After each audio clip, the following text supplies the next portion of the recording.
Hey guys, welcome to Smack Talk Wrestling Reviews. I am your host, Boise, and this is NXT Review.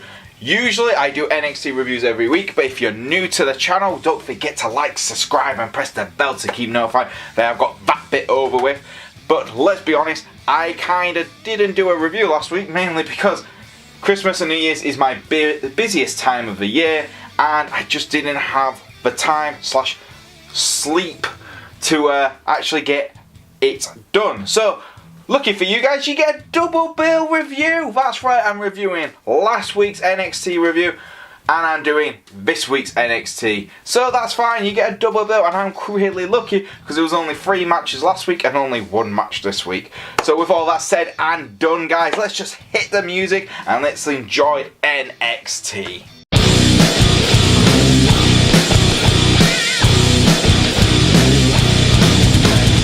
So, start of last week's episode, we had a fatal 4-way, and that was to determine who was going to be Shayna Baszler's #1 contender for the NXT Women's Championship. And who did we have in that match? We had Bianca Belair, we had Lacey Evans, we had Shiri, and then Mia Yim.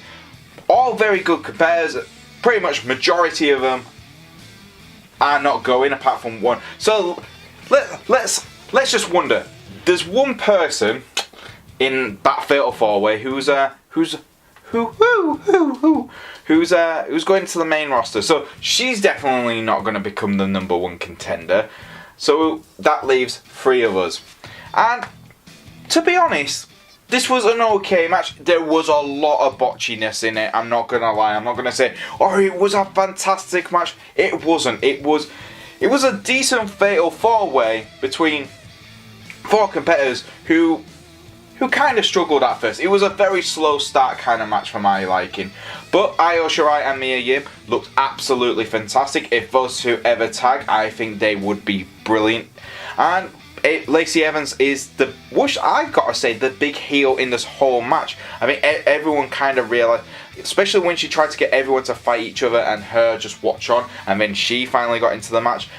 Bianca Belair, she's a young talent with, I've got to say, a very, very bright future. She could easily be the Velveteen Dream of the women's division on NXT. She's that talented. She's that young and that talented. She could easily be the next big thing for the women's division. And she did win as well. She's still undefeated, as she likes to say. And yeah, I think this is the right decision. She got to use the hair whip, which you don't often get to see anymore. So that it was a nice return when she didn't control the match like she usually does, and she had to bring that back out. I thought that was a nice little touch from creative and allowing her to use that again. It could be interesting to see if she gets to use that against someone like Shayna Baszler, who's a mixed martial art expert, who could, I want to see if she finds a way to counter that. But very, very decent start to the show. Wasn't fantastic, but it definitely got better by the end. And Lacey Evans, obviously, she's going up to the main roster. She took the pinfall. That pretty much protects Mia Yim and Shiri. So I'm going to give this match, I'm going to give it a 6 out of 10. Very, very strong start to NXT. Next up, we had Jaxson Ryker from the Forgotten Sons versus Mitch Taverna. I've never heard of him, but yeah, he was apparently trained by Tony Nese. That's kind of, was it true? No, it was Tony Nese. Apparently he was trained by Tony Nese.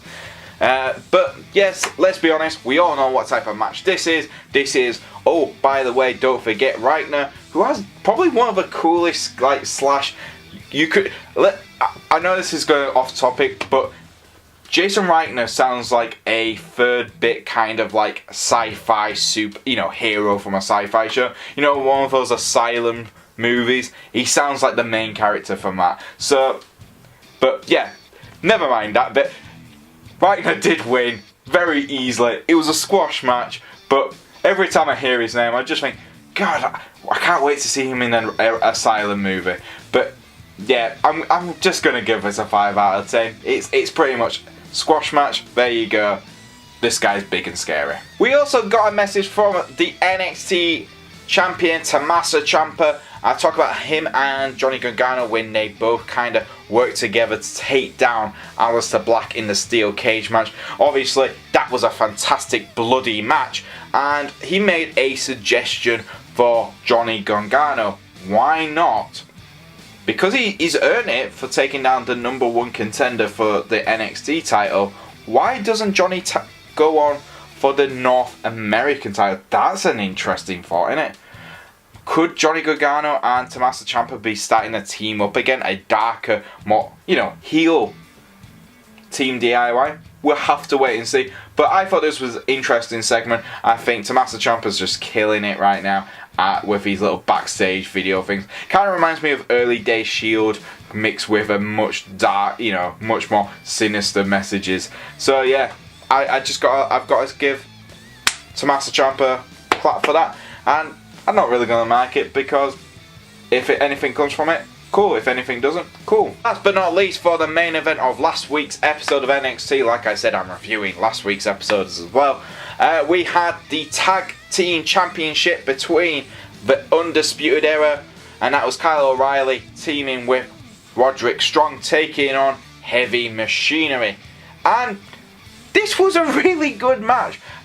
I've seen a lot of Heavy Machinery matches, and they haven't been that brilliant, but I've got to give them the credit which they do get for this. They were absolutely brilliant in this match. And every second of this match I was watching Undisputed, and I always say this with Roderick Strong and Kyle O'Reilly. I think these two have great chemistry, and I just can't wait and see how they would come against a team like the Revival, because I was watching this match and every couple of minutes, every couple of seconds I was thinking, this reminds me so much of Revival, the Revival's type of matches in NXT. I'd just love to see these two teams just go at it and just see how far they can go as a world-class tag team match, because I think if we had that would be a 5-star tag team match. The Revival versus Undisputed Era.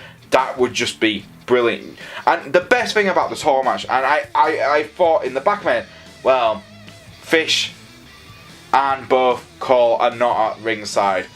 They're going to come out at some point and help them win. But no, they didn't. And that really made the match a lot more entertaining, because we knew we weren't going to get a screwy finish. We were actually going to get a proper match. And that's what was entertaining.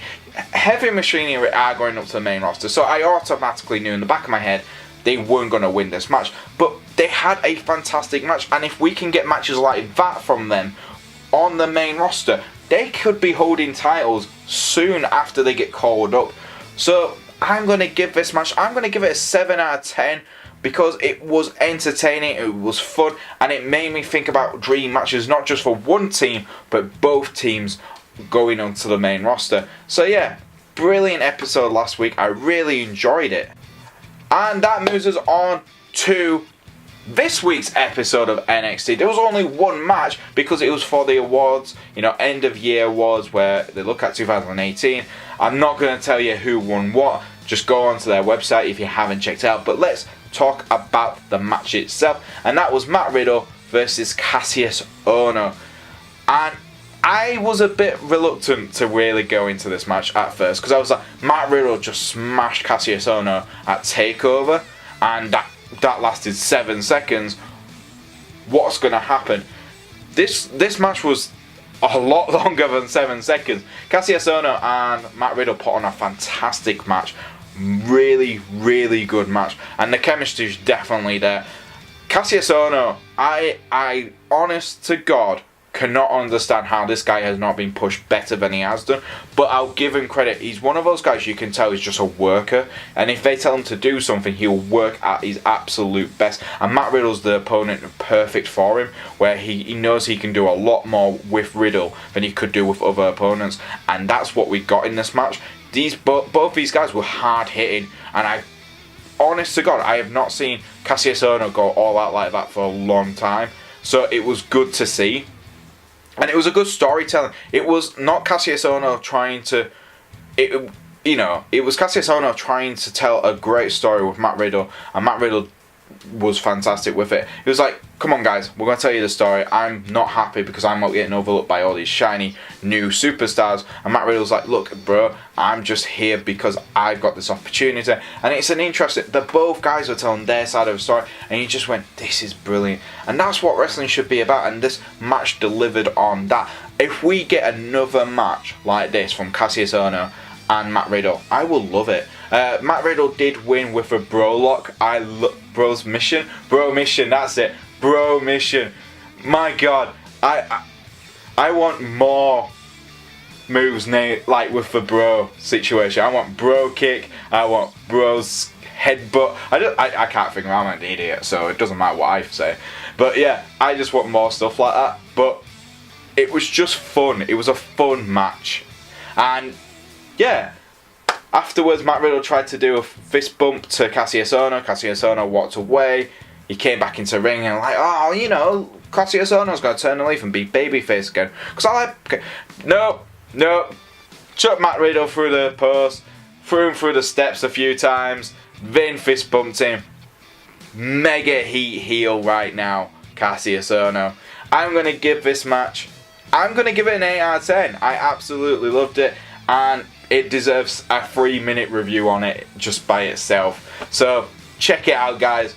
Watch it. Just if you want to just skip the ceremony, skip it. This is the match to watch. And there you go, guys. That was NXT for last week and this week. See, managed to do with 2 reviews in one video. I'm bloody brilliant, aren't I? But yes, what do I think? I think NXT last week was a solid 7 out of 10. And this week's episode, it had 1 match and it was really good, so it's going to get an 8 out of 10. And we got to see a lot of clips from really brilliant matches as well. So, I can't wait. I honestly cannot wait, because I think 2019 NXT is just going to show the world why it is one of the best brands in not just WWE, but in all of wrestling. And, you know, NXT UK has improved so much as well. NXT is just, for me, it is just brilliant. But what was your favourite part from last week and this week? Leave it in the comments below. And if you don't forget to, guys, if you do like our videos, come on, please like, subscribe and press the bell to keep notified. And if you want to follow us on Twitter, you can do. It's at Smack Talk YouTube. It's got a U and a tube. And if you want to follow me, it's got Boise88. And I'll see you guys next time on Smack Talk Wrestling Reviews.